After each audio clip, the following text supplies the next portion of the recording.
Hi, I'm Bonnie Rose, Hi, I'm Stephen S. Miller, aka Mama Rose. and we're here talking with the Roses. With our guest, Julie Hayes. Welcome to the show, Julie. Hi. Hi, Hi, Bonnie. How Julie. are you? Good, we're good. Hi, So happy to Stephen. see I'm Good so to have happy to be here. This is very exciting. you. I don't think I've ever done a talk show. Well, now you're going to be talking. I know. Now I'm going to be Get talking. started. So, That's the Julie, extent of my New York accent, talking. That's about all I can do. and it's pretty good. It's pretty good Yeah, talking. that was good. I know. Pretty good. So, you started your career in a top ballet company, Yes. very prestigious. So I moved to New York by myself. My family at the time lived in the South. And so I came here by myself I was around 13. I lived with a woman that kept a bunch of ballerinas. I went to the School of American Ballet, which is the ballet company school, the school that, everyone goes to. They actually have a documentary on, I think it's Disney, called On Point, which Wow. anyway. And a couple of years later, I got into the New York City Ballet. And it was very amazing. And It was impressive. it was interesting because I had sort of been dancing my whole life. So it wasn't like there was any other option. Like it was like I was 13, 14, 15 with like a 35-year-old neurotic actress brain. You know what I'm saying? This was gonna happen. And I guess I did make it happen. And it was really amazing. Lincoln Center, I performed, I've done a million Nutcrackers. We toured all over Europe. I was just telling my husband today, we were watching a show. I was like, oh yeah, I was there at the Tivoli in Copenhagen. I've been to Paris. I've danced in Paris. I've danced in Berlin. Danced at the Kennedy Center many, many times. Swam at Watergate, the infamous Watergate Hotel, which had a great gym, by the way. I didn't stay there, but I would go to their gym and their sauna. So that was the beginning of my artistic career here in New York City. Which is completely impressive and just skyrocketing. So how did you get inspired to journey from that to acting? So, okay, it's not as highfalutin as you'd like. And I'm going to tell you the truth because I want to be authentic. So literally, guys, I think when I was like, I don't know, 18 or something, and I was dancing, I'd been in the company for a couple of years. Now, again, I'm really young, right?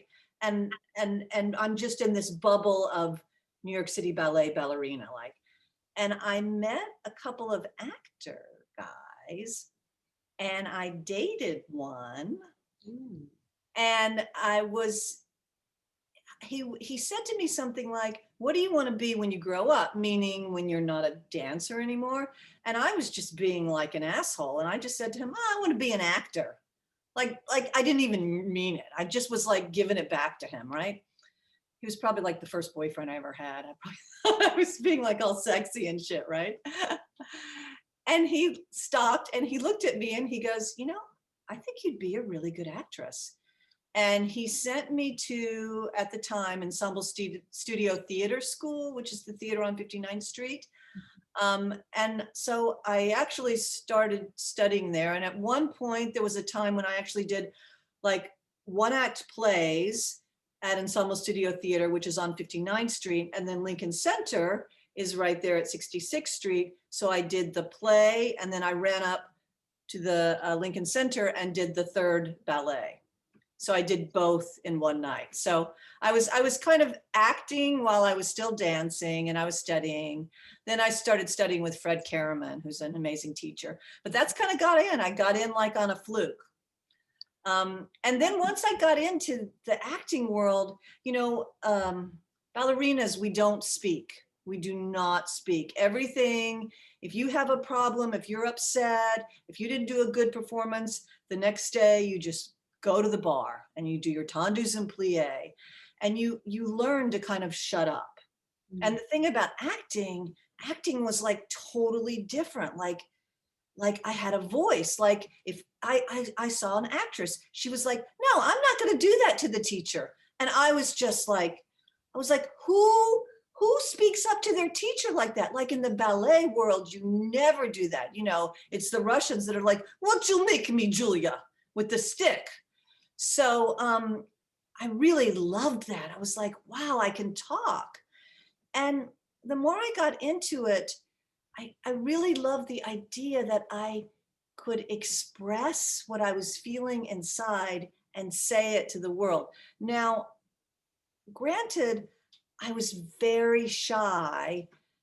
So it was kind of like I was working against my natural, I'd just been quiet for so long. So in a way, in my first sort of acting classes, I was very, I think, sort of different for everyone. And I think they liked that. When I first got into acting, I got a lot of, I don't know, people were like, oh, who's this girl? And I got put in these plays at Ensemble Studio Theater, and I got like an agent right away. And I had like this little I was in a group of people for ABC Network that were, we were in like a development group. I had a really big agent. Like it was, and I think a lot of it was just that I was so different because I didn't know what I was doing. You know, I just was like, certainly yes. know what you're doing now, because the question here is spotlighting the longevity of your career. Uh-huh. Motherless Brooklyn to the reading that you just had with Everything Dark, with a virtual reading, which was phenomenal at Theater. Thank you. I mean, really was spectacular. Um, Give us a spotlight on the longevity as you continue talking. Well, I think one of my first acting teachers was Fred Karaman. I just brought him up. And Fred always said that we're lifers. I say this to Bonnie all the time, we're lifers. And I don't know, you know, I must have heard that term when I was, 18, 19, 20 years old. I can't remember. And I was just like, that's me. I'm a lifer. Like, I'm just going to do this forever. And he always said it took 20 years to become an actor. And I believe it. And I guess from my ballet training, I always studied. And I just, it's sort of like having blue eyes. It's just what I am. It's not like I aspire to it. It's not like I have to do it. It's not like, it's just what I am. It's like I get up every day and sometimes I write, sometimes I act, it's just part of me. Mm. Absolutely. And with everything that you do in your daily life, I'm sure that you're still practicing and, auditioning and everything. But what routines do you stick to keep yourself motivated to move forward? Okay, so many years ago, somebody said to me, and this has to do, they said, for when you're an actor, you have to do two things every day. You have to do something for your art, and then you have to do something for the business. And I've tried to really do that my whole career. And I think it's helped me kind of stay in it. Because, when, you can have highs and lows. And so even those times when I've been in the low where nothing is going on, maybe just that little thing I did. So maybe I don't know, read a play or something, or maybe I went to a museum and that, inspired my art part of it. And then maybe I just, send an email to somebody, to some business person, I just try to do that one thing every single day. And I think, and sometimes you don't hear anything with those little business things. And then, 6 months later, and there's that audition and there's that part. Mm-hmm. Absolutely. And with your talent and your experience, from school to ballet to Broadway, readings and so on and so forth. What advice would you give to someone who's just starting out in the business? First of all, and I know they've probably heard this, but I'm going to say it again. Do not do it unless you absolutely love it. If there's anything else you can do, do it. Mhm. Because it can be a hard road and it can be a wonderful road. It's incredibly rewarding what we do. And also, I think art is a gift that we give to people. I don't think it's just about what I experience or what you all experience as artists, but I think that we're really giving something to somebody that will really change their lives. I mean, I know there's been times in my lives where I've seen a movie and that has, helped me to get through something hard. So I think art is about giving. So I think you have to look at it that way. What can you give? And that will give you longevity as opposed to what can I get? Because a lot of times you don't get jack shit. As we know, I love that. Tawkin Jack. With The Roses. I love that. Bonnie could say that better. Her jack shit would be better. Jack shit. I love that.